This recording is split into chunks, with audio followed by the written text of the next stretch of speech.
Welcome to Season 4 of E-commerce Fastlane. This podcast helps resilient entrepreneurs thrive with Shopify.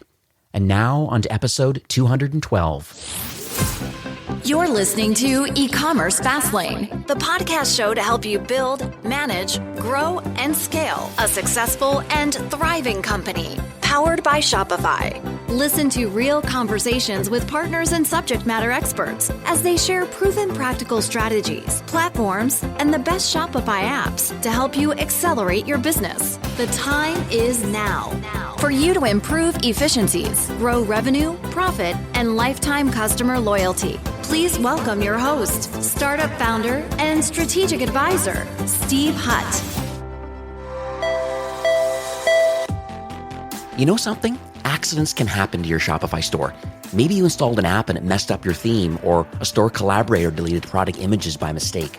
The common myth is that Shopify has a backup that you can use when something goes wrong. The truth is, they don't. So what do? You use Rewind to protect your store with automated backups. The Rewind app should be the first thing you install to protect your store against human error, misbehaving apps, or even collaborators gone bad. It's honestly like having your very own magic undo button.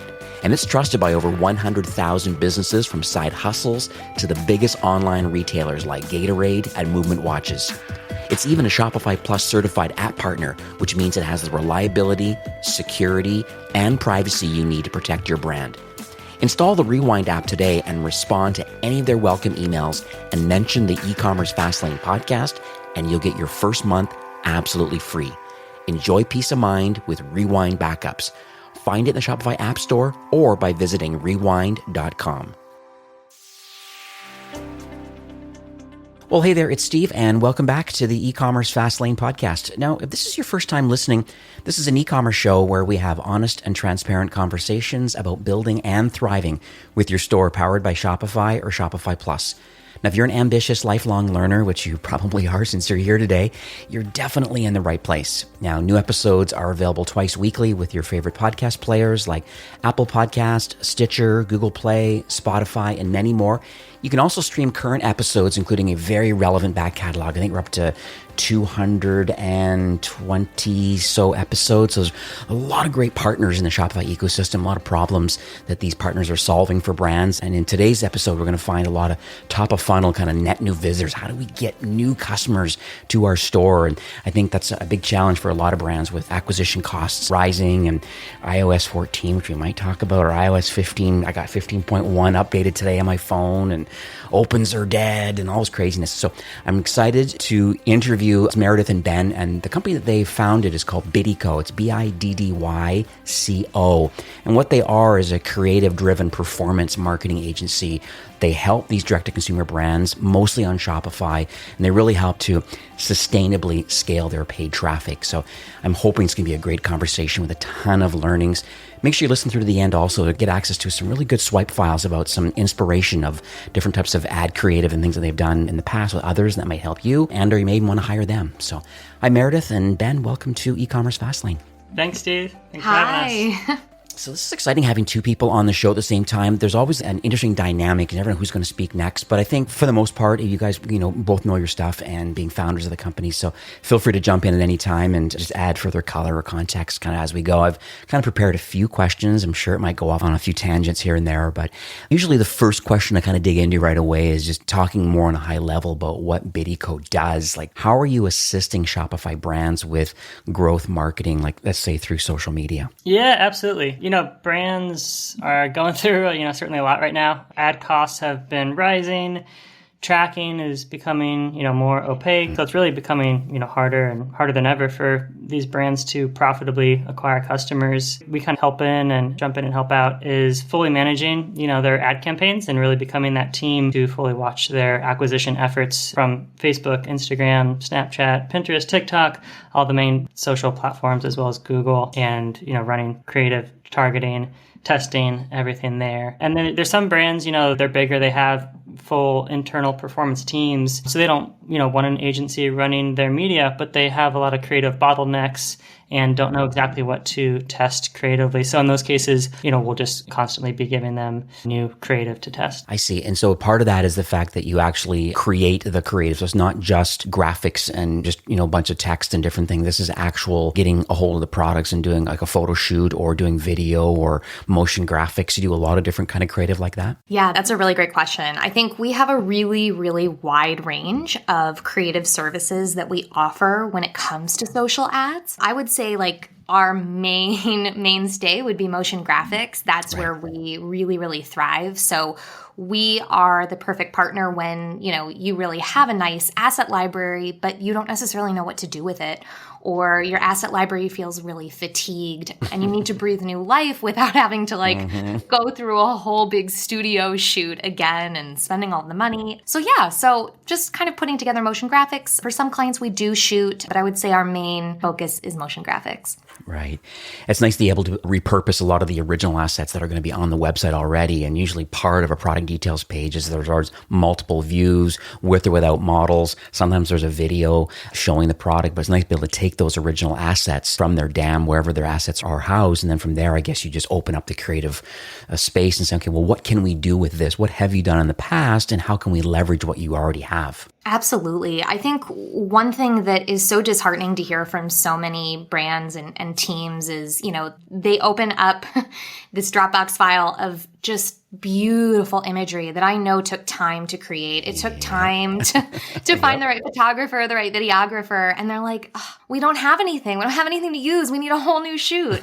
So really exactly. So helping brands understand the potential of what they're sitting on. And although, your catalog and your photo library looks really old to you, to new people that you've yet to sell to, they've never seen them before. So really just helping breathe new life into all of that. Very cool. So let's talk a little bit about the origin story. It's fascinating to me. I'm very fortunate being on this side of the microphone, but it's like everybody has a story. I always wonder why people choose the profession. Sometimes that's SaaS companies. And I know if it's a SaaS company, it's not just MRR. It's not just monthly recurring revenue. And that's how I want, I just love that predictability of a subscription company. But then there's also the agency side where there's actually creative work involved, but there's a performance side of your model too. I'm just curious about how did you guys come together to even consider having an agency? Where did this desire, I guess, or this expertise, where did it come from to build the Biddyco company? Yeah, so I worked at a few large agencies here in LA before starting the agency on our own. So that certainly helped in just getting a feel for how does it all work and, dealing with clients and all of that. But yeah, it was really around 2014 when we started, and Facebook ads were still quite new and people were trying to figure it out and didn't know exactly what to do, how it worked, but they were hearing about it and knew they should probably be looking into it. Really, Meredith's boss at the time kind of took me under his wing and was mentoring me, and he was a business coach and just was seeing, talking to his clients that, hey, people need help with this and they don't know what they're doing. And he thought I'd be good at it. So yeah, that's kind of really where it started. And when he mentioned that, I was like, oh, I've been kind of just messing around with Facebook ads for the past couple of years, which is a weird hobby, I guess, to have. But even in college, when I was graduating, I was trying to find a job.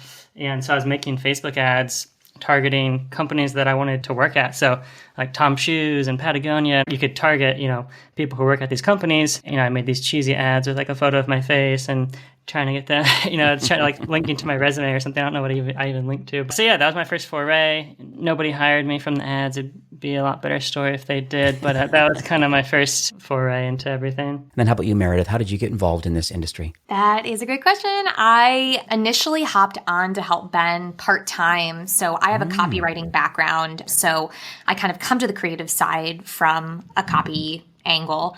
And at the time, back then, that was all you needed was just great copy and a photograph. And that was a Facebook ad. Couldn't even do video. You couldn't even do video. So cool. Obviously a lot has changed since that point in time, but I kind of got hooked. I think that what's so unique about really this part of marketing is just how fast it goes and how there really is instant gratification in terms of seeing whether something's working or whether it's not. And we just kind of, as the platform grew, our creative side grew, and now it's above and beyond with motion graphics and video and everything. But that's how I got into it. So there's the creative part of it. And then there's also, and you love to dig into the Facebook Ads Manager. Obviously, that's kind of your foray into Instagram and Facebook.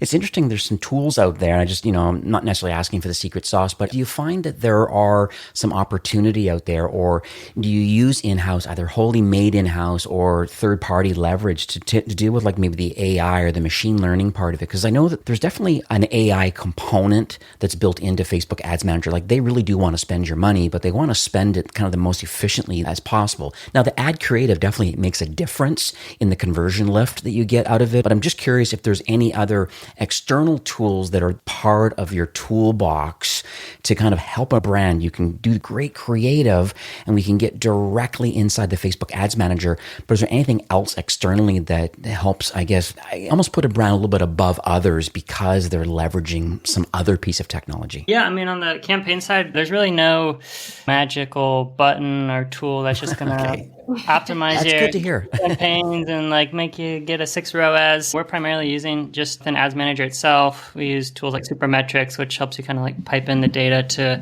like Google Sheets, and you can do some fun analysis and things there. We have a dashboard reporting tool we use for clients to make charts and historical metrics easier. But yeah, I mean, it really comes down to just expertise of the team and the analysts and reading and interpreting data. I guess Meredith can speak to the creative side more. Yeah, I think, creative, it's tricky because I don't really like to talk badly about softwares and platforms that make it easy for people to enter into creative.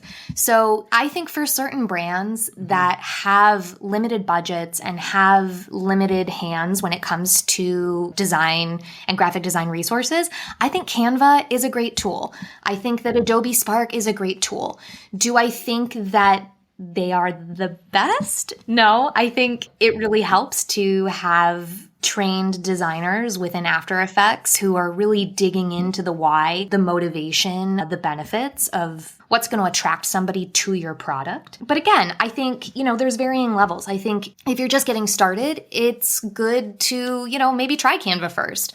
Get a sense of like, who is your brand? What does your brand want to say when it comes to ads? And then as you kind of grow up a little bit and get a little bit more traction under what you're doing, then kind of enlisting people who are a little bit more skilled within After Effects, freelancers within motion graphics and whatnot. But it's hard. There's varying budgets, and I think it's better to try than not to try at all. So Oh yeah, 100%. And I'm totally with you. It kind of reminds me from the podcasting side. Well, for years, I was always editing my own show, spending 3 to 4 hours for a 40-minute show. And yes, it was very detailed, and yes, it was awesome. And I learned a ton how to use a lot of these tools. But at the end of the day, it really was the best use of my time personally. I mean, I have a book of business at Shopify. I'm a full-time Shopify employee. Plus, I also have a significant side hustle with this podcast. And it's like, enough's enough. It's time to outsource to the right people. And I think that's kind of where you fit into the mix, where, maybe there's those that are in their early stage of their maturity, and like, you have to hustle and get involved with Canva or other tools and stuff, and just be inspired on Instagram and Facebook, what others are doing in your same vertical. And then from there, it's just like, enough's enough. It's time to get some fresh eyes and some new perspective on what's exciting from a technology perspective as the motion graphics, the After Effects, and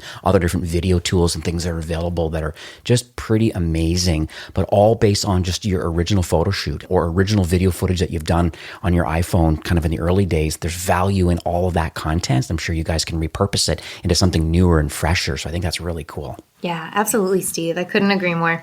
Okay, awesome. So let's talk a little bit about Q4. I mean, the holiday season, I'm going to say is around the corner, but it's actually not around the corner. I'd say many brands that I manage, they're actually starting right now, believe it or not. Here we are a few weeks away from BFCM. It's almost like the BFCM month almost. It's just kooky. Part of it, I think, is the supply chain problem. There's many containers sitting out, out in the waters right now. No longshoremen, no truck drivers. There's lots of craziness. And then you're also hearing some challenges too with, FedEx and UPS and United States Postal Service. People are saying shop early. We're not completely slammed yet, but we're going to be slammed. So people are learning quickly that maybe I need to kind of either get out in store and buy what I need or buy it online now. Well, it's not too busy, right? So a lot of brands are starting early. What are you seeing on your end, since you're kind of merchant facing and you're doing a lot of these top of funnel, these social ads, get people new customers? Are you seeing anything specific, or is anything that you would recommend that a brand do today? If they use your service or not, are there any strategies or any tactics that you can share that you think are relevant kind of in our current climate right now? Yeah, absolutely. I think creatively, one thing that we've seen is just in the types of sales that you're running, don't overthink it. I think a lot of brands want to get really fancy. They think that it matters. To be honest, we found that site-wide sales without codes are typically the most successful sales that you're going to run. So not to mess with tiered sales or gift with purchase unless it is like a really epic gift with purchase. Yeah. Usually like simple works better. I would definitely say that. And then also too, this is really specific to just Black Friday, Cyber Monday, but don't switch the promo. That kind of tags into the back end of just what's going on with iOS and, having to really get more momentum behind your creative and your ads without switching them out. If you keep the promo the same for Black Friday, Cyber Monday, you've got a much better chance of seeing success with your ads. Yeah, and a lot of our clients, when they first sent over their kind of calendars, they kind of were the opposite. They had a different sale every day, and we had to talk through that with them.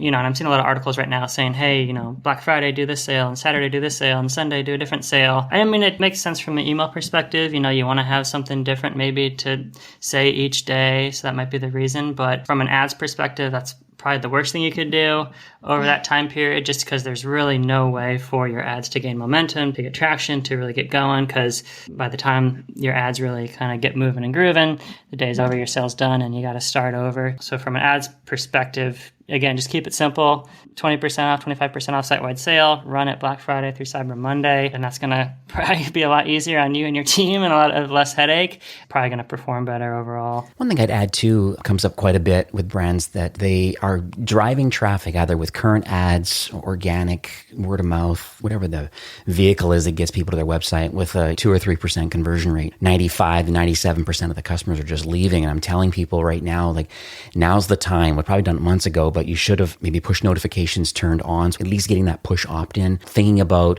exit intent or some kind of modal or pop-up of some sort. This is more on-page things of existing traffic, but like getting an SMS opt-in or, using a tool like Gatsby to get the social footprint, like, get the Instagram handle opt-in so you can see how big they are, like from a social influence perspective. There's so many interesting tools out there that I think if you thought about it now, and you still have time right now, if it doesn't have direct impact over BFCM, at least the massive amount of traffic that's going to be happening, you're getting opt-ins, you're getting SMS and emails, you're getting them into, and this is an asset for your company that could be leveraged post BFCM. Absolutely.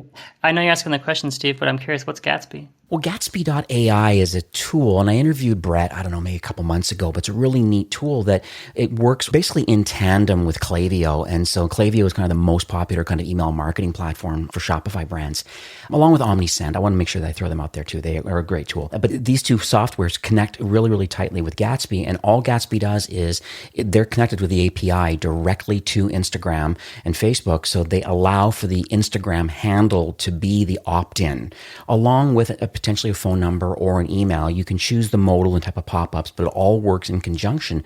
The value that a brand owner gets is that the pop-up, instead of like, hey, give me your email address for 10% off or some kind of VIP coupon, instead of doing just that, if you use the Gatsby tool, then all of a sudden you get to understand the social footprint of your site visitor. They're not necessarily a customer yet. And then from there, they have access in the back office to be able to decide, well, how do I want to work with this person? You could create filters and saying, hey, if they have between 5,000 and 50,000 followers, I think there might be an opportunity here that I might want to work with them. And I think a lot of brands forget that there's a lot of people who don't shop with you yet, might shop with you, but if you were somehow able to reach out to them, imagine social ads. Another great example where there is a connection with that.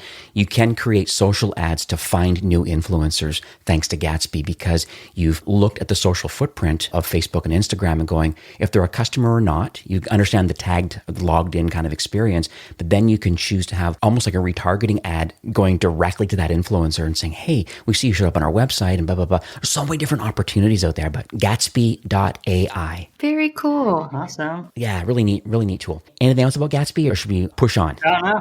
No, I'm just curious. Always looking for new tools and apps and everything to check out and recommend to folks. So yeah. Listen to my show, my friend. Like 2 shows a week. I learn so much from these tools that are connecting to Shopify and some of the amazing things they're doing.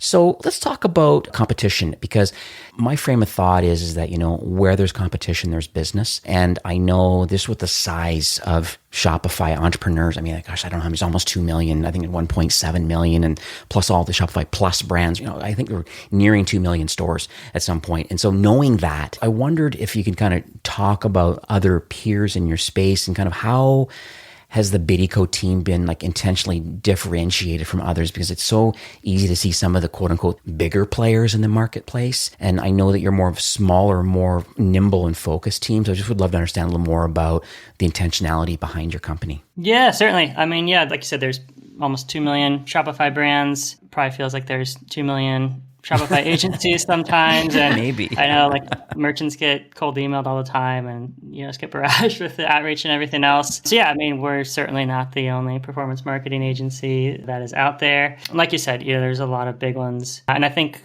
speaking to size, I think that is one of our advantages. Most of the go-to agencies in the space, they're 100 and 200 people. They've got 250 to 400 clients.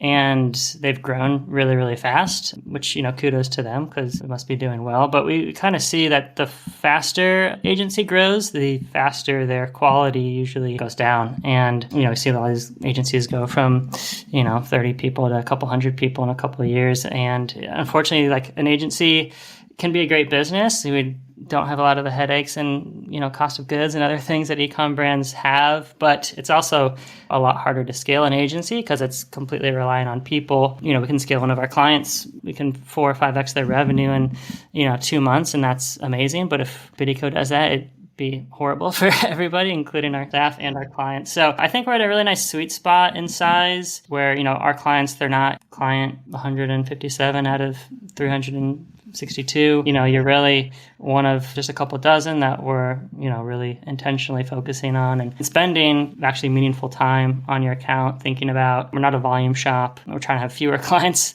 than more, honestly. So just a different way to approach things. Certainly bigger agency can be better for some brands, but we're kind of finding our setup works for us and the brands that are attracted to us.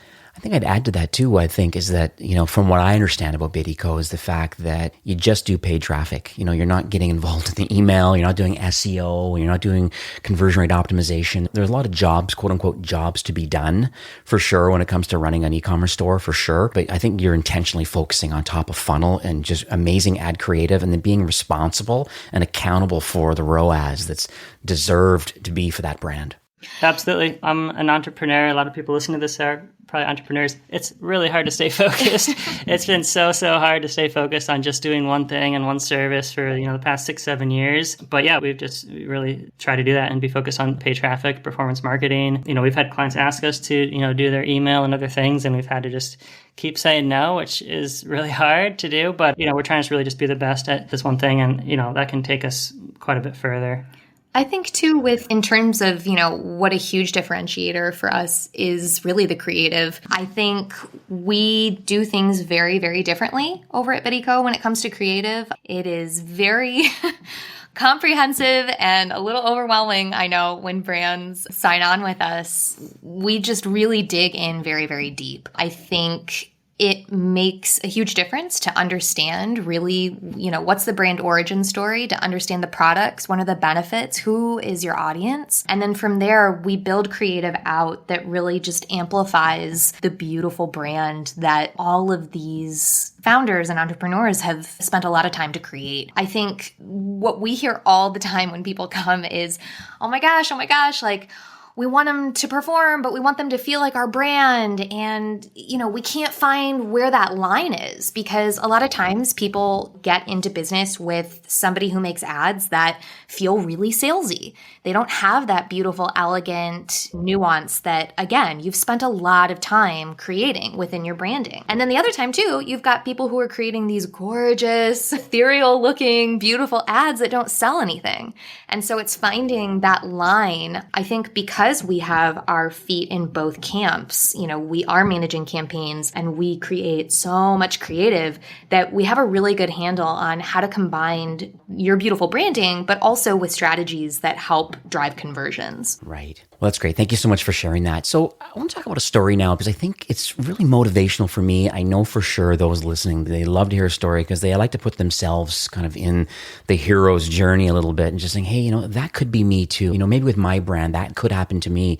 And so I think it's very educational. I think it's inspirational, and hopefully I don't put you on the spot here, but it'd be great if you could maybe share a journey of a Shopify brand that you have worked with or currently work with. I just would love to understand their journey. Where were they kind of before Biddyco? How did they find you? Like, what was their need? What was their pain point? Then what sort of campaigns did you execute on? And then are you able to share just either generally or specifically kind of like what sort of success came out on the other end? Yeah, so let's see. One that comes to mind is a brand. They've since renamed themselves, but they used to be called Causebox. They're now called All True. And we worked with them for a number of years. We don't work with them anymore, but I'd say that was probably the most exciting ride we've been on because, they came to us. They'd worked with a couple agencies in the past. I think they worked with 3 agencies. Worked okay, didn't work that well with others. And they came to us and the founders had taken it back themselves. They're managing a complicated business, also doing the ads, not a great use of their time. Can I explain quickly what it is?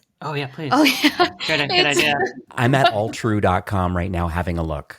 Yeah, for sure. For everyone listening, what it is it's really just a curated subscription box. So it's a quarterly curated subscription box with consciously created goods. So, any given quarter, you're going to get a beautiful scarf or a tote bag, all with a real social mission. They have done just such an unbelievable job of creating, brand partnerships with some really beautiful consumer good brands. So, sorry, continue, Ben. Keep going. That was perfect. Thanks for jumping Ben, in. back to you. So, great context because, it's just a logistically very intensive business. Every quarter they're sourcing brand new products and their product completely changes every quarter. So the founders are like, we have to get out of doing ads because we've got so many other things to be worrying about, which probably sounds familiar to you. So we stepped in and, they were a team of 4 when we started working with them and spending, probably 10, 20, 30K, $30,000 per month on ads.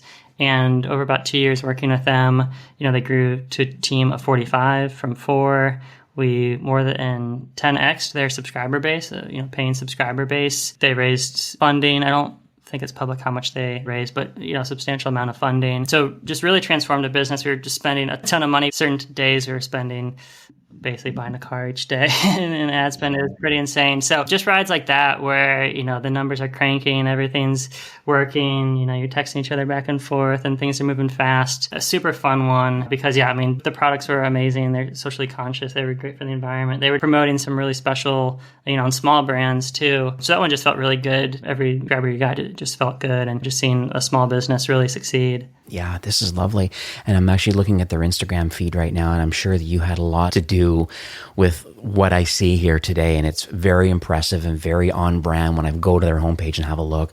Actually, even Sheena Brady, who works for Shopify, was a lead at Shopify here. And she has a company, she's a tea sommelier. She has a company called Tea's Tea, and she's one of the founders. And I see that she's actually even on their Instagram feed. So this is really cool. Thanks for sharing that. So how did it all flush out in the end? Any kind of aha moment at the end of kind of working with them, and maybe in lieu of the other agency partners that they had in the past came on board with you folks, and then kind of what happened on the other end? Yeah, so I don't think this is what the turnaround was, like a total game changer, but just kind of a funny anecdote that did help with performance. But there was one video where a woman on their team recorded a video kind of talking about some of the products that we were using. And it was kind of a unique shirt that she was wearing. And I don't know, I don't think it was anything. It was a great shirt. Hannah wore a great shirt. I don't think there was anything particularly weird about the shirt. But in the comments, the shirt went viral. Were just going crazy. Some people hated the shirt. Other people were defending the shirt. And it just turned into this, like, Shirtgate. Shirtgate. It just snowballed. And I mean, there was like thousands of comments and people going back and forth. And it just showed the power of, one, controversy, but 2, just engagement in your ads and getting people talking and giving them something to talk about. Even if it, they weren't selling that shirt. But that ad did really well just because the click-throughs were insane. The engagement was great. There were so many comments. So maybe that's my takeaways. I wear shirt and wear in your ads, but that was just one funny thing we found. Yeah, that's lovely. So if someone makes a choice and they're saying, hey, you know what, I've kind of exhausted my creative abilities and I really do want to hire an agency. And, they're listening to this episode right now and thinking, hey, wait a sec, is there a possibility that maybe I can have you folks take over your top of funnel? You're just driving net new visitors. Like, what's the onboarding and process? Because I know you mentioned, hey, it's kind of laborious. There's lots of things and branding and there's a lot of stuff that I think you need to get ahead of time.